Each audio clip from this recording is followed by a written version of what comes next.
La FECOLL ha donat el tret de sortida a un nou cicle de caragolades solidàries, enguany des de la Fira de l'Oli de les Borges Blanques. Durant la primera caragolada s'han recaptat més de 1.500 euros a través del tas de caragols amb allioli, pa amb oli i un got de vi. Els beneficis aniran a parar a la campanya L'Olivina de l'associació Acudam, que treballa amb persones amb diversitat funcional. Aquest projecte de l'entitat està pensat per a la repoblació d'oliveres als camps de la comarca de les Garrigues, afectats pels incendis de l'estiu i els aiguats del passat mes de novembre.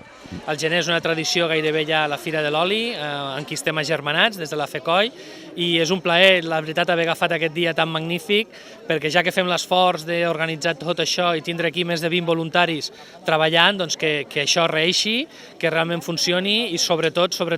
que la ONG, en aquest cas Acudam, doncs tingui una recaptació que sigui important i que pugui contribuir amb aquest projecte que volem transmetre al territori, perquè la solidaritat des de Lleida es viu, però el territori també ho necessita, i aquesta activitat nostra de les caragolades solidàries intenta això, traslladar l'esperit de l'Aplec a tota la demarcació de Lleida i intentant buscar això, accions que facilitin que l'esperit de l'Aplec arribi durant tot l'any a tot arreu. Al llarg del matí s'han cuinat uns 100 quilos de caragols. Així la present serà ja la tercera edició d'aquestes caragolades solidàries que van néixer el 2018 com una iniciativa impulsada per la FECOLL i l'Obra Social La Caixa.